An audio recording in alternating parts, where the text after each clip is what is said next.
Good evening, everybody. Good afternoon, I guess. Late afternoon. Foggy out. To talk a little bit about a culture of laziness that we have in the world. There's a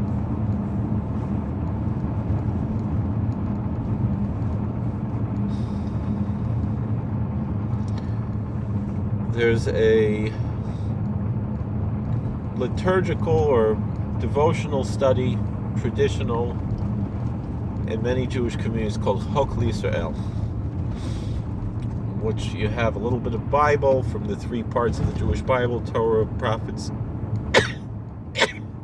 excuse me, and writings, and then a chapter of Mishnah, and a portion of Talmud, a portion of Zohar, a portion of was added later, the other parts of Halacha, Jewish law, and Musar. It was added by the Chidah. And in today's Chok Israel brings a passage in the Talmud, which is repeated in other places. It was a discussion whether or not it's good to have a synagogue very close to your house, meaning in your house, next door to your house. The conclusion that's there is that it's better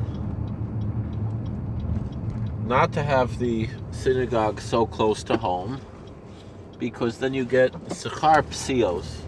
You get the reward for each step that you take walking to the synagogue. And so if you have to walk for 10 minutes, 15 minutes, 20 minutes to get to the synagogue, you're doing a bigger mitzvah, but you get a greater reward.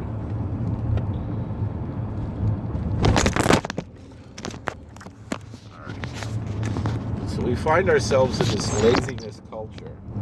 I was discussing this. I didn't mention it to any of the Catholic staff members or inmates, but I was discussing with some of the non-Catholics. Today in the Catholic Church is Ash Wednesday, and everybody, all of the I got several calls today looking, where's the deacon? I need him to come bring me ashes. Even though he set aside time for both for inmates and for staff to distribute the ashes, put them on their foreheads. They want the deacon to come to them, which I understand. The deacon means a servant, so he's there to serve, and it's fine. But it's just all right. What I was discussing with some of the non-Catholics there was, how does the church really feel about this laziness culture? People are not coming to church. The church is spending money to turn on the lights and the heat and everything in the church, so people will come Ash Wednesday to come to church. And instead, it's all about, no, I need the church to come to me and put ashes on my head. I'm not going to make the effort to go to church.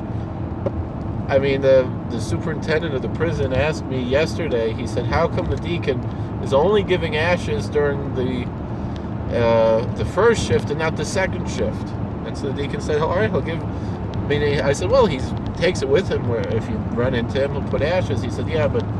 And I said, the people who work the second shift, who don't get to work till 2 in the afternoon or so, they could go to church, right? And the superintendent, the warden, that's what we call the warden, the superintendent, he said, be realistic here. And so the deacon said, all right, on second shift during the meal break, he'll also be in the dining room giving out ashes to whoever needs ashes. And still, all day, everyone's calling me, where's the deacon? Where's the deacon? I need my ashes. And again, and then they're like, I just want to make sure I get them before I leave work. I'm like, well, what gets me, it's like, if we had something similar to that you need to come to the synagogue to get something along those lines, and instead, the Lubavitchers would go out and bring it to you at work, so you don't have to get up and go to the synagogue. We kind of feel like we want people to come to synagogue, you know. I'm not talking about the Hasidic community. I'm talking about the American synagogues where we're trying to do outreach. We're trying to be there for, even for the Rosh Hashanah Yom Kippur Jews also. We are open. Our doors are open for everybody. We're not just for the Hasidim. And we're not just for the Orthodox people who go to shul every day. We're there for everybody. And here's the chance to get them in the door, right? This is something people want to do. They want to get out of a religious devotion. And instead, you're going to have some Lubavitchers go and do it at the supermarket, so the people don't come to the synagogue. Now, we have another problem. In many communities, people start little minyanim in their house.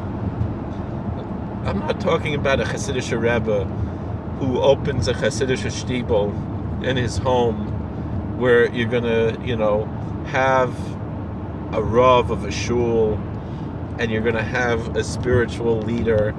You're gonna have an atmosphere that's created. No, instead, I'm talking about balabatim who just, they're too lazy to get up and walk to shul. The lay people, and they have enough money to get a Sefer Torah, and they turn their basement into a shul, and then they're taking away from the shul. They're taking away from the community. It's a big, big problem. In our community, we have that problem, but we also have the opposite. What we used to have, the old Baba Rebbe. I don't mean the first Baba Rebbe. I mean the first one to come to America, Reb Shlomo. I mean his Zayda was also named Reb Shlomo, the first Baba Rebbe. But the Baba Rebbe, Reb Shlomo, the Baba Rebbe in America, his bungalow colony, where he would spend the summer, and where his son now, the current Baba Rebbe, spends the summer, it was in our town, but it's not around the block. It's a good hour to walk from his bungalow colony to our shul. But it's in the same town. In fact, the famous kinnah for Tisha B'Av that's printed in the Art Scroll,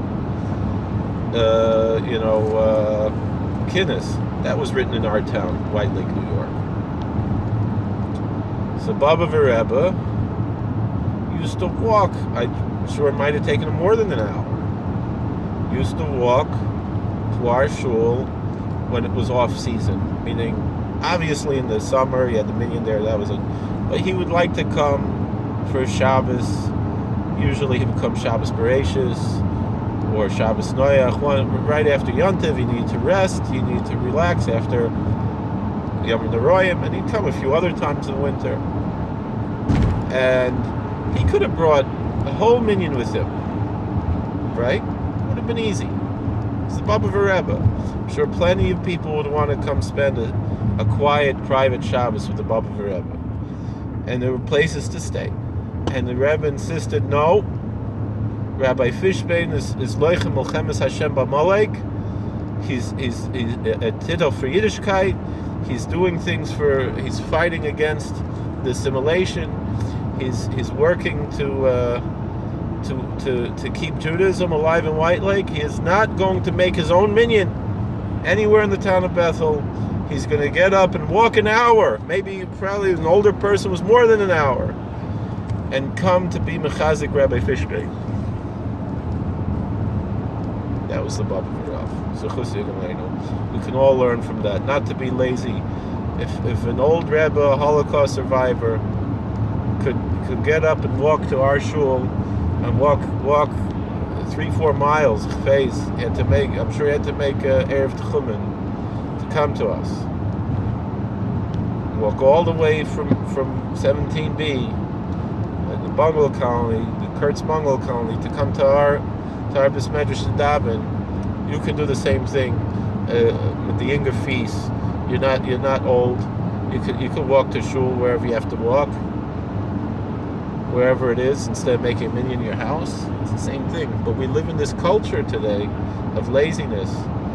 But we have to remember what Chazal says, schar pesios. You have a reward for the travel. So don't discount that.